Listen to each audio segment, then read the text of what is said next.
विनंती करतो.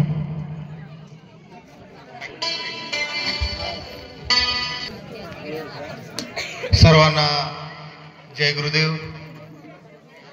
आज मौजा नवरगाव या ठिकाणी अखिल भारतीय श्री गुरुदेव सेवा मंडळ नवरगाव यांच्या वतीने दिनांक 28/12/2024 पासून तर आज 3/1/2025 या दरम्यान भागवत सप्ताहाचं आयोजन करण्यात आलं.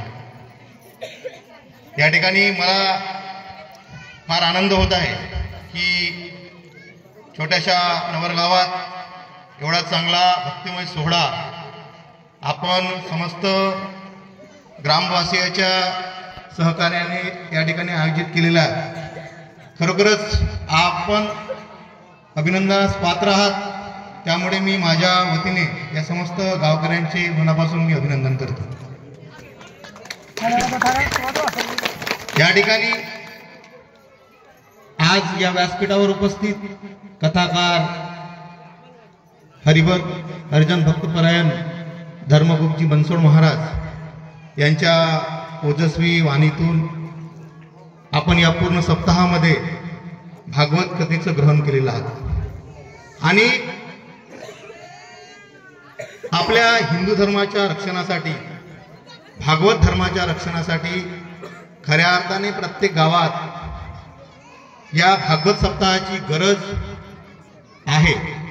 आणि प्रत्येक गावांनी आपल्यासारख्या गावाचा आदर्श घेऊन आता आपली कापणी बांधणी झाली, चुरणी झाले आणि खऱ्या अर्थाने आमचा शेतकरी बांधव या काळात थोडा आराम करतो आणि आपल्याला मोकळीक मिळते.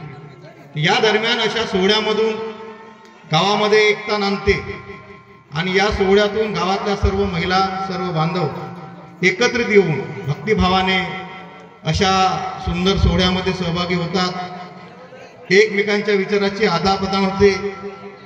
गावामध्ये सुख शांती आणि आनंद नांदतो. आणि मला आता येतानाच जाणवलं की या गावात हा जो भागवत सप्ताह सुरू आहे त्यामुळे तुमच्या गावामध्ये प्रवेश घेतल्यानंतरच एक भक्तिमय वातावरण मला जाणवलं. म्हणजे खऱ्या अर्थाने या कार्यक्रमातून आपल्या संपूर्ण गावामध्ये सुख शांती नांदते. त्यामुळे खरोखरच आपण सर्व अभिनंदनास पात्र आहात. या ठिकाणी मला बोलवलं. आज या भागवत सप्ताहाचा शेवटचा दिवस आहे आणि आज क्रांतिज्योती सावित्रीबाई फुले यांची जयंती सुद्धा आहे. आणि त्यांच्या कार्यामुळे आज सर्व महिला भगिनी या ठिकाणी आपण बसून आहात आणि आपल्याला या ठिकाणी बसण्याचा अधिकार मिळालेला आहे. फक्त आपण या भागवत सप्ताहामध्येच नाही तर संपूर्ण भारतात प्रत्येक क्षेत्रामध्ये आज ज्या महिला समोर आलेल्या आहेत तर त्यांच्याच आशीर्वादाने त्यांच्याच प्रेरणेने आणि त्यांच्याच कर्माने तुम्हाला हे सर्व मिळालेलं आहे.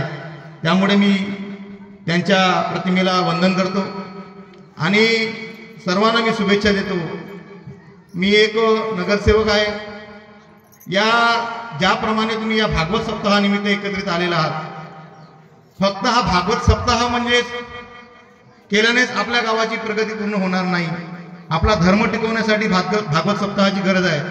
परंतु तुमच्या गावाच्या संपूर्ण विकासासाठी आपण सर्वजण अशाच खेडीमेडीने सर्वांनी एकमताने एकत्रित येऊन सहकार्याने आपण या गावाची सुद्धा प्रगती चांगल्या प्रकारे आपण केली पाहिजे. आणि मला या ठिकाणी आपण बोलवलात, मान सन्मान दिलात त्याबद्दल निश्चितपणे मी आपला मनापासून आभारी आहे. आणि मी जरी जामोदचा नगरसेवक असलो तरी मी तुम्हाला एक शब्द देतो की आपण वारंवार माझ्याकडे सहकार्यासाठी येतात. मी सदैव आपल्या सहकार्यासाठी बांधील आहे. मी पण एक तेली समाजाचा मुलगा आहे आणि माझा कर्तव्य आहे की सर्व आपल्या समाजाची आणि आपल्या धर्माचं रक्षण करणे आणि त्याच्यासाठी जेवढा मला सहकार्य करता येईल तेवढा माझ्याकडून करणे हे माझं परम कर्तव्य आहे.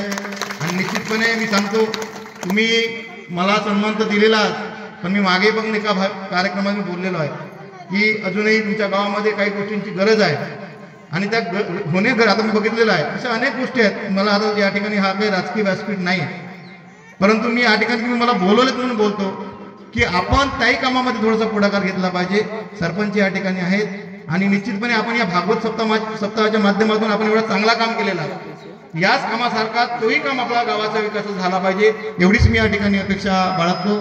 आणि आपण माझं 2 शब्द शांतपणे ऐकून घेतला त्याबद्दल मी आपला मनापासून आभारी आहोत. आणि आयोजकांनी मला जे मान सन्मान दिला त्याबद्दल आपलं सुद्धा मी मनापासून आभारी आहोत. धन्यवाद. जय हिंद, जय महाराष्ट्र.